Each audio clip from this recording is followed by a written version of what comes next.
Hi guys, this is Iran from Just Pull Films here, and today I have an exciting video to talk about. I actually ended up hiring a climbing coach to help me improve on my climbing. And in this video I want to break down why I decided to hire a climbing coach, how the climbing coach is making me a better climber, a stronger climber, a more reflective climber, and a more prepared climber. And also why I think some people in a similar situation could also benefit from having a coach. And lastly, I wanted to discuss an exciting partnership I'm making with my good friends who started a company a few years ago called Fika Klättring. And stay tuned till the end of the video because I got something special for you guys. I've been climbing for a little bit over 5 years. And in those 5 years, you can learn a lot, and I have learned a lot about climbing. I ended up climbing 8A V11 boulder outdoors last year. So you can progress a lot on your own in climbing all the way. But for me, I have been climbing for 5 years, so I've learned a lot, and I know how to climb, but I keep running into the same roadblocks and setbacks or recessions. And what would happen if someone hired a climbing coach? Well, for a beginner climber who's just starting out, maybe has only been climbing for a year or even a few months, of course a climbing coach or some training program is gonna have huge benefits on their ability. I mean, they're gonna excel very quickly, they're gonna learn what to do, what not to do, things to avoid, injury prevention, all these types of benefits. It's gonna be awesome. So for a beginner climber, hiring a climbing coach obviously is going to make them a better climber, and there's no question there. I mean, it's obvious. But what about for climbers who know how to climb and have been climbing for quite a few years now and know how to train, know technique, they know how to project, they know how to train responsibly and effectively. What can a coach then offer that climber or that individual? That's more interesting, and that's what I wanted to get into here. And at first, when I was thinking about this project, I thought it could be a unique little experiment to share here on my channel and share with you guys in the climbing world. But I was also thinking, oh, I'll just do 1 month and we'll see am I stronger after 1 month of climbing with a climbing coach. And I thought, that's kind of unrealistic. You will see some gains from starting new training protocols that maybe you haven't done prior, or new training methods rather, and new exercises, stuff like that. That was kind of the idea that was like underlying this whole journey and this whole experiment and the kind of the basis for it. But once I started working with my coach, I was like, this is amazing, and this is something that I want to continue doing. So I actually kind of scrapped the whole idea of like, am I stronger after 1 month? Because I don't know if that's really beneficial for you, and if that's really beneficial for me, because like these can be long-term and there's a lot of nuances, and maybe some things aren't measurable in strength and they're more of a support aspect or like a mental, emotional side, intangible side of climbing, and that a coach could benefit or add to. And so now I'm going to continue working with my climbing coach. I'm having a great time. I feel stronger than ever on the wall, and I feel like there's no point in me not continuing to work with him. So I'm super stoked there, but this is now a very different project. Now this is me introducing and telling you how it's been for the last 2.5 months working with a climbing coach. And I was thinking I could do maybe 4 months from now a little 6-month update so that you guys could see that could be a little bit more of a realistic, like, what does it look like? Someone who knows how to climb, is reasonably strong, but now is working with a coach. How much farther ahead are they? And so we can let this experiment kind of breathe a little bit. But I want to get into a few things here. I had a lot of criteria for when I was looking for a climbing coach. It was a little bit more difficult to find someone just based on my experience and level currently. So I had to shop around a bit. And I had to find someone who felt confident and had the experience that they could actually add to my climbing. And so that is gonna be that's gonna be an important factor to think about if you are someone like me who's been climbing for a while.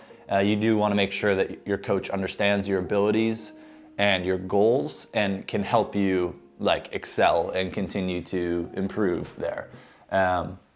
So that's one thing to think about. Shop around, make sure you're looking for a coach who understands what your needs are, where you're at, your history with climbing, history with injuries, your strengths, your weaknesses, all of that good stuff. Those are all things to like discuss with different coaches so you can understand who's gonna be the best fit for me, and then yeah, go down that road. But a big focus for me is, I really am not psyched on climbing on plastic and climbing inside. I like my board sessions, that's really fun.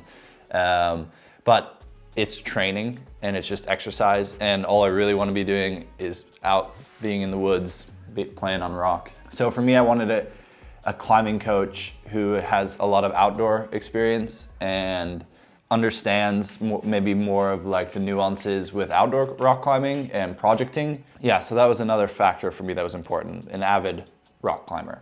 I found a climbing coach who's actually lives an hour away from me, which is lovely, and he agreed to help me with this project, and it's been great. I get a very personalized training program based on my weaknesses, and we've identified a lot of them, like physical weaknesses. So one of those big things that's new for me working with a climbing coach is having to use a training log or a training journal.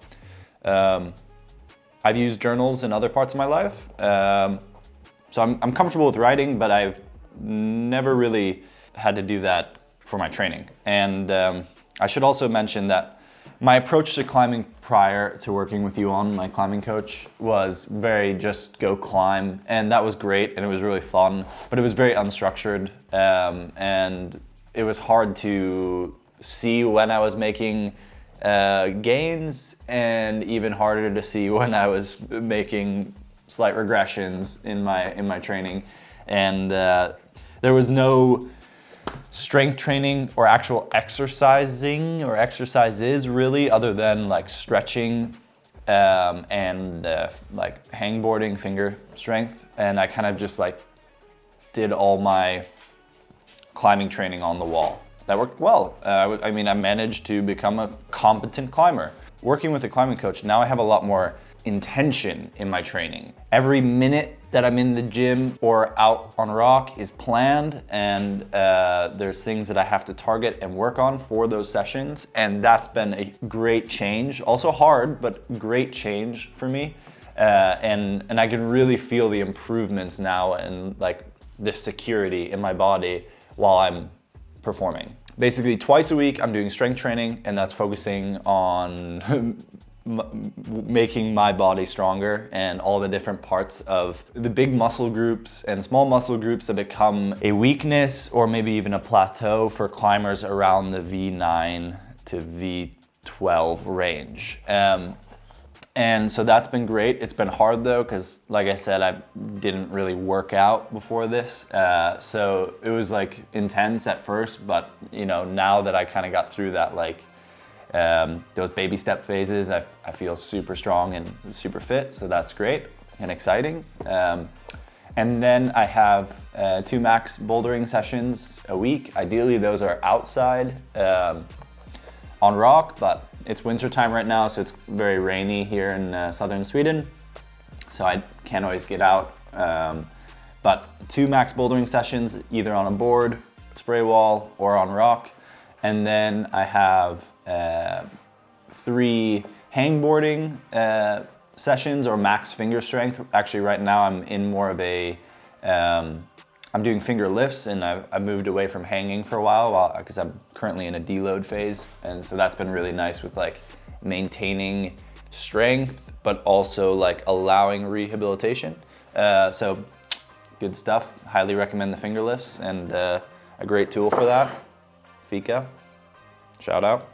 So yeah, I have 3 days of climbing, 2 days of strength training, and then 3 days of max finger strength. And so that adds up to being 5 days of training and 2 full or complete rest days. And then I've also been doing a lot of like, it's almost like Pilates in a way, but really just focusing on like full body core and like tension throughout the whole body. And I've been doing that daily, which has been a little bit of a chore for me, but it's working really well, and I feel like really tight on the wall, so that's good.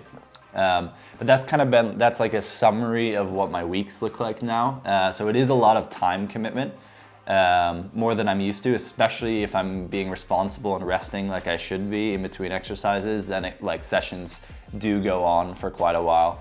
And that is something to think about with whatever training plan you may take up, or working with a coach, is like, you got to make sure that the time fits your personal life, your schedule, your work life. Why I'm happy that I made this choice. I've kind of been like, over the last 6 months, just like, you know, schedules changing, moving, work, all that. I haven't been able to like put so much mental effort into my climbing and getting better. And I've been trying to do as much as possible and make as many videos as possible, which has been really fun. But it doesn't always work out. But now that I have a climbing coach, I don't really have to like think about any of those things anymore. It's kind of like a weight lifted, because all that's planned for me and ready for me to succeed. And at the gym, I don't have to think about any of that. I can just go through my list, do what I need to do, write my reflections, and I'm out of there. And that's been super helpful. And then another really exciting thing about working with my coach and him encouraging me to also journal is that I can kind of track how different factors in my life or my strength is improving or decreasing. So like, I can see day to day why sessions were better or worse than others, whether that was sleep or if there was like stress from other parts, like all of that. You can kind of see these like macro patterns as you zoom out after a few weeks, and that's really helpful. And it's been like a big, really positive change to my climbing. So if you can't tell, I'm just super psyched on having hired a coach, and I can't wait to continue to share more with you guys as the year progresses and as I continue to work with you all. If you're in Denmark or southern Sweden and you're interested in working with his coaching company, it's Verkstaden Coaching, and I'll put a link in the description to his company. He's a great dude and really knows what's up. Yeah, so if you want another piece of training kit, Fika has been kind enough to give me 2 of these to give away for you guys. So I have 2 of these to give away. Let me know if you want one, and I'll hook you up, and super psyched on these. I mean, I've been using them for over 3 years. I just recently got sponsored by them. So I've always purchased their stuff on my own because I love them. And they're my good friends, and they make sustainably handmade training tools here in Sweden. So I would love for you to support them. And if you aren't able to get one of these ones for free, I'll leave a link in the description to their website, and you can maybe go purchase one. I also love their hangboard. They have a really nice hangboard, and it's super like thin and lightweight. So just like takes up no space weight-wise in your crash pad when you're out bouldering or at the crag. So that's a really efficient way of warming up your fingers outside. Highly recommend. And thank you so much for watching. I would love if you hit that subscribe button if you're new here or haven't done so yet. As always, see you later.